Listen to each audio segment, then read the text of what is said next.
Hey, everybody. Friday big game breakdown here for today. We're going to take a look at the Minnesota Timberwolves Denver Nuggets matchup, a game that was played recently just 10 days ago, a game where Minnesota really was in a bad scheduling spot, had come off of a long road trip, the last two in Utah, and then had to fly home to Minnesota and play back to backs against the Nuggets, who were rested. Game landed 115. 112. Denver wound up winning. They laid 6.5 in that game, or 7.5, excuse me.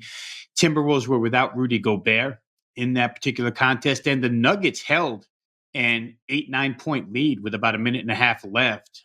And Minnesota came back strong down the stretch, final 90 seconds to make it a 3-point game. Actually, I think had a chance to tie in that one, if I'm remembering right. They put up a three and didn't make it in the end. But what it did was it evened up the season series for these two teams who are tonight playing for the number one seed in the West. On a daily basis. Denver right now is the one seed, half a game up on Minnesota. If Minnesota wins, they'll take over the one seed. If Denver wins, they'll remain in first place here. So important game in the West. Denver has noted how important the number one seed is. And I think the same goes for the T-Wolves. Oklahoma City right in that mix as well. They play Phoenix tonight. I believe they're just a half a game out of the number one spot. So huge race between three teams in the same division. Let's take a look at it for a second here. Besides it being so very important, let's really quick take a look at the early morning injury list here, because there's some important names listed as questionable on the injury list here. For Denver, Jamal Murray, who did not play in their last game, still is listed as questionable. For the T-Wolves, it's Rudy Gobert and Anthony Edwards, both listed as questionable. For Edwards, it's really been a case where he's been on this injury report almost every single game, but he goes almost every single game. So I'd expect Anthony Edwards to play. I think Jamal Murray was rested the other night so that he could go here tonight, and Rudy Gobert. I think you'll see everybody in here, but do keep an eye on the injury report as the day goes on. The NBA show, which comes later on with the late afternoon update, will help you out there as well. For me, I think it's a definite bounce back spot for Denver, who lost here on this floor just a couple of nights ago to Phoenix in a nationally televised game. Nuggets did not shoot well in that contest, 43.2% from the floor, 25% from three. And again, they did not have Jamal Murray for that contest. Threes weren't falling, and they didn't get the W against Phoenix. For Minnesota, the other night, it was a game against Detroit where they led by only 2 points, kind of broke it open in the second half and wound up coasting home in that particular contest.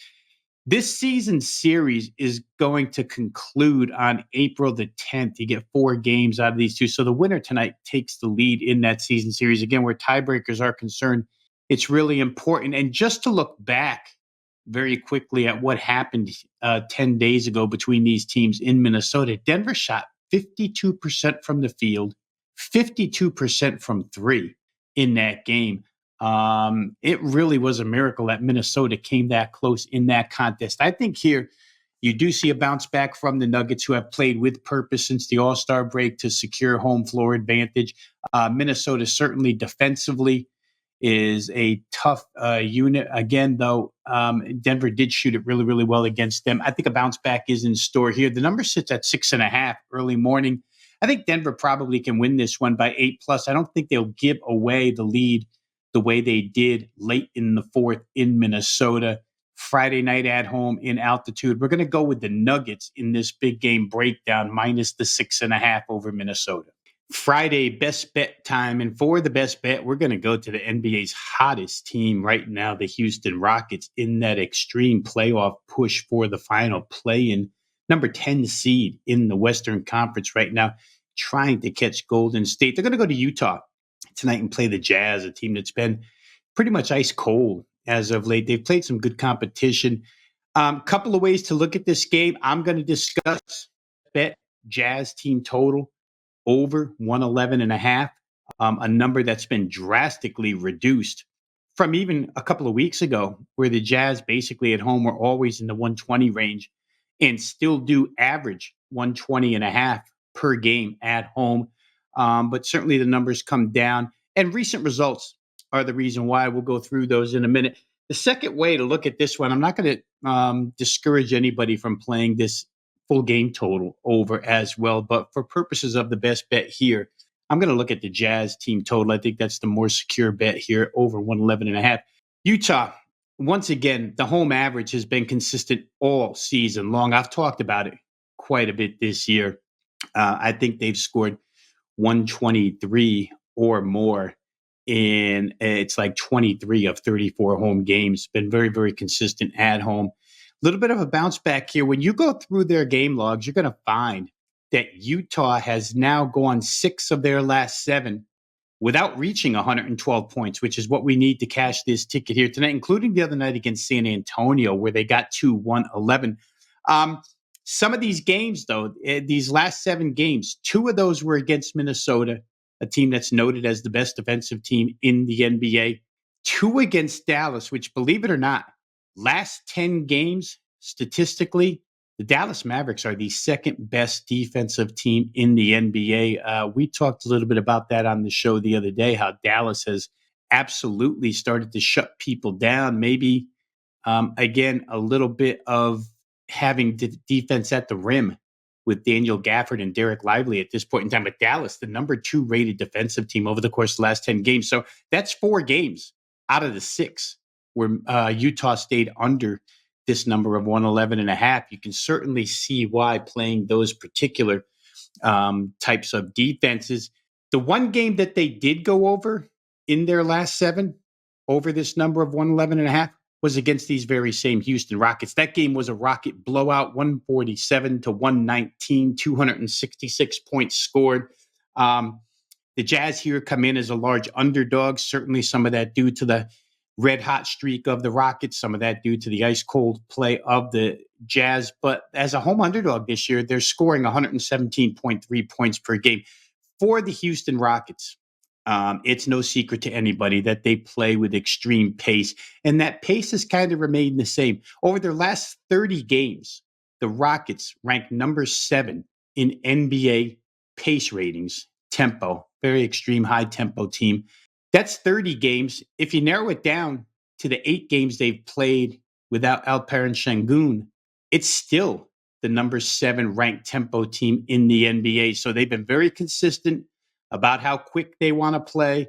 They'll play quick here. There'll be plenty of scoring opportunities for both sides. As I mentioned earlier, their most recent game, they hit 266. So you're going to probably see up and down action here tonight. For the Rockets defensively, they've allowed 112 or better in 5 of their last 7. That includes the other night against Oklahoma City, where they allowed 112 in regulation. We won't even count the overtime. We'll just count regulation here. They allowed 112. So 5 of their last 7 have exceeded the number that Utah needs to score tonight. I think the Jazz will do well there. Real quick, in that Utah game the other night against San Antonio, I got bit by it. I had Utah's team total over. And in that instance, they scored 15 points in the first quarter. Very, very dry first quarter for the Jazz, who came back with 96 points over the course of the next 3 to get to 111. Basically, they need one more point than that here tonight. I feel like they can get that. I'm not going to discourage one more time anybody from playing full game over, because Houston has played that way all season long. But I do think you're going to get a real good bounce back here from the Jazz, whose 3 main guys still remain in that starting lineup: Lauri Markkanen, John Collins, and Lauri Markkanen, John Collins, and now I'm missing the third member of that. Oh, Colin Sexton, excuse me, guys. Those 3 guys still remain in the starting lineup, even though Utah has integrated some younger parts, giving them a lot of minutes, including Keontae George, who's been really, really good. For this game, though, I could see it being high scoring. I think the Jazz is the safest play here over the 111.5. That's the way we're going to look at it. It's going to be our best bet for the show purposes here today. The Utah Jazz at home team total over 111.5.